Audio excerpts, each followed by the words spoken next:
الحمدللہ، اللہ تعالیٰ کا لاکھ لاکھ شکر ہے کہ مالک الملک نے آج پھر ہمیں اپنی رضا کے لیے اپنی یاد میں یہاں جمع ہونے کی توفیق اور موقع عطا فرمایا۔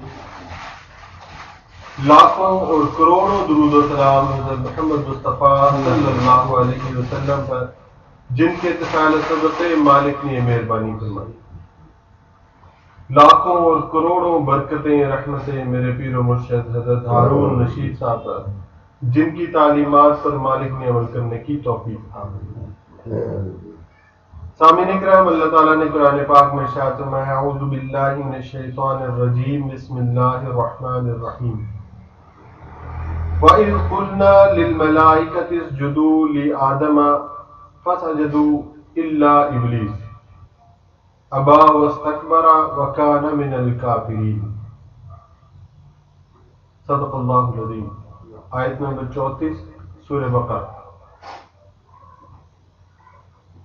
جب ہم نے فرشتوں کو حکم دیا کہ آدم علیہ السلام کے سامنے سجدہ کرو تو سب نے کیا سوائے شیطان کے۔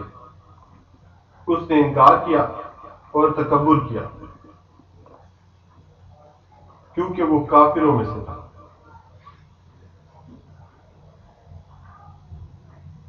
جب مالک الملک نے آدم علیہ السلام کو تخلیق کرنا چاہا تو فرشتوں کو بتایا کہ زمین پر میں اپنا خلیفہ بناتا ہوں، تو فرشتوں نے عرض کی کہ مالک انسان تو زمین پر جھگڑا کریں گے، خون بہائیں گے، ہم جو ہیں آپ کی تعریف اور تسبیح کے لیے۔ اللہ تعالیٰ نے فرمایا، جو میں علم رکھتا ہوں وہ تم نہیں رکھتے۔ اللہ تعالیٰ نے آدم علیہ السلام کو بنا دیا اور بنا کر فرشتوں سے کچھ چیزوں کے نام پوچھے کہ بتاؤ یہ کیا ہے۔ سب نے عرض کی کہ مالک الملک تیری ذات کو علم ہے، ہمیں تو علم نہیں۔ اس پر اللہ تعالیٰ نے آدم علیہ السلام کو حکم دیا اور آدم علیہ السلام نے سب چیزوں کے نام بتائے۔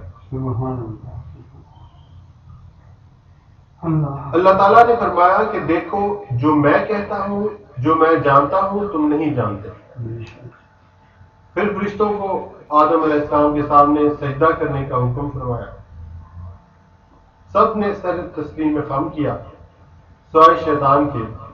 اس نے انکار کیا، تکبر کیا، کیونکہ وہ پہلے ہی لا ایمان ہو چکا تھا۔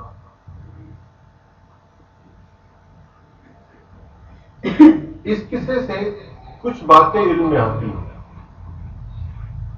پہلی بات یہ کہ تسبیح و تقدیس کے لیے فرشتے موجود تھے، مگر اللہ تعالیٰ نے خلیفہ آدمی کو بنایا، یعنی وہ ہستی جس کی ضرورت کے لیے کائنات بنائی گئی۔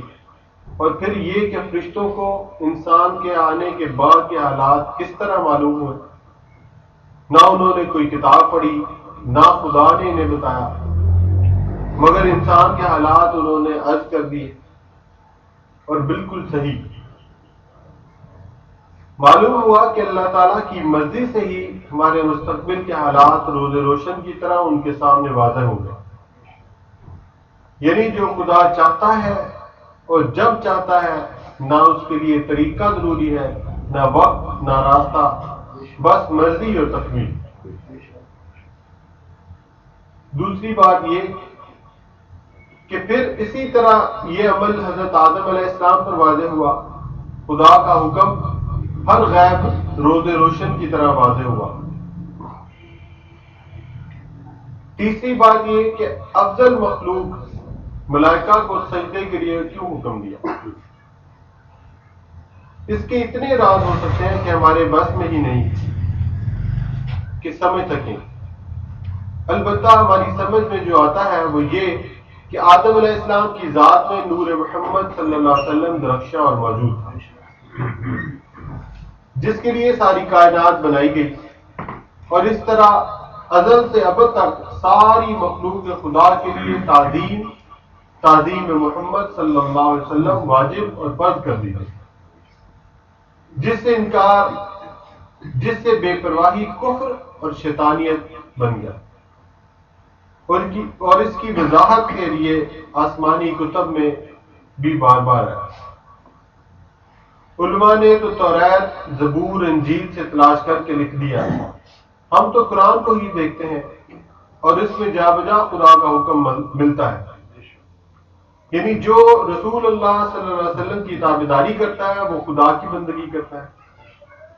جو اللہ سے محبت کرتا ہے وہ رسول اللہ صلی اللہ علیہ وسلم کی تابعداری کرے. رسول خدا صلی اللہ علیہ وسلم کو پیدا کرنا مومنین پر خدا کا احسان ہے. رسول خدا رحمت للعالمین صلی اللہ علیہ وسلم کے ذریعے ہی ہمیں اپنے گناہوں سے معافی مل سکتی ہے. رسول خدا صلی اللہ علیہ وسلم ہی وجہ تخلیق کائنات ہے اور رسول خدا صلی اللہ علیہ وسلم رؤوف الرحیم ہے. تمہاری اچھائی کو دل سے چاہتے ہیں. یہ اللہ تعالیٰ نے قرآن پاک میں ارشاد فرمایا.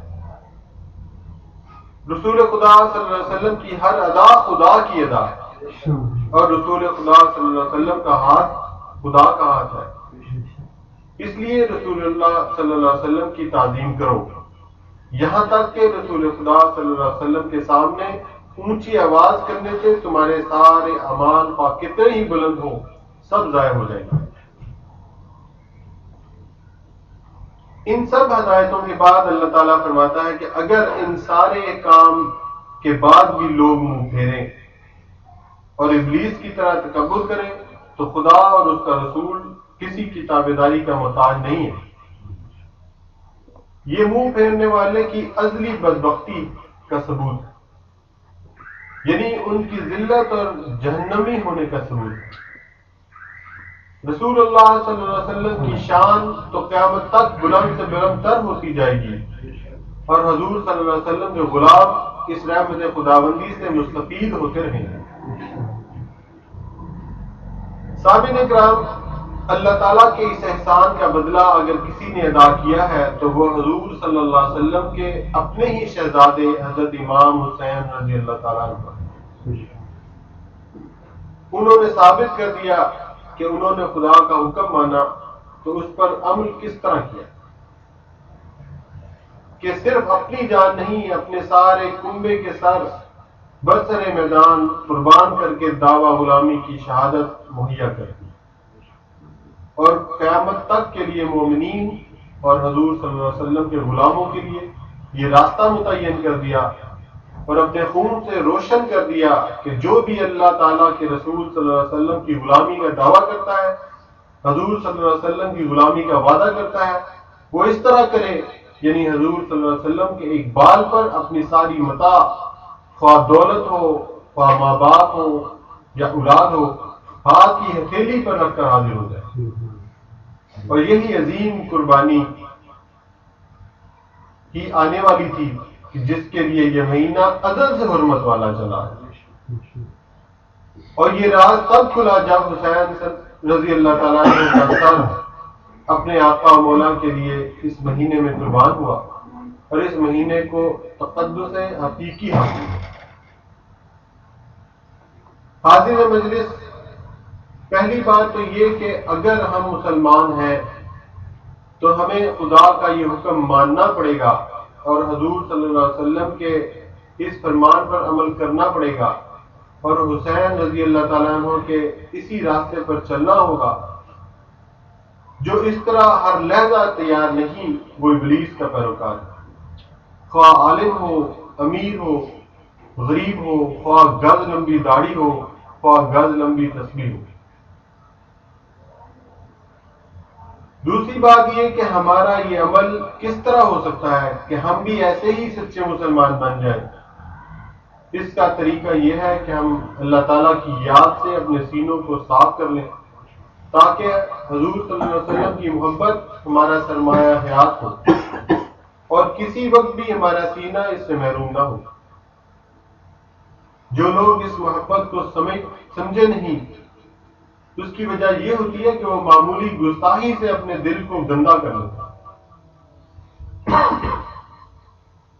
اور پھر گندگی اور سیاہی ان کے دلوں کو اس طرح ڈھانپ لیتی ہے کہ روشنی کی کوئی کرن باقی ہی نہیں ہے. سامعین اکرام، ہماری اس محفل کا مقصد، اس کی غرض و غایت صرف اور صرف اللہ تعالیٰ کی رضا کو حاصل کرنا اور اس کی یاد کرنا ہے اور اس کے علاوہ اس کے پیچھے اور کوئی مقصد نہیں. خالص اسی نیت سے آپ کو ہر ہفتے یہاں پہ دعوت دی جاتی ہے، آپ ذوق شوق اور محبت کے ساتھ اس میں شرکت کیا کریں۔ اللہ تعالیٰ ہمیں اپنا پکا اور سچا بندہ بنا لے، اپنی اور اپنے پیارے حبیب حضرت محمد مصطفیٰ صلی اللہ علیہ وسلم کی پکی سچی محبت اور فرمانبرداری عطا فرمائے۔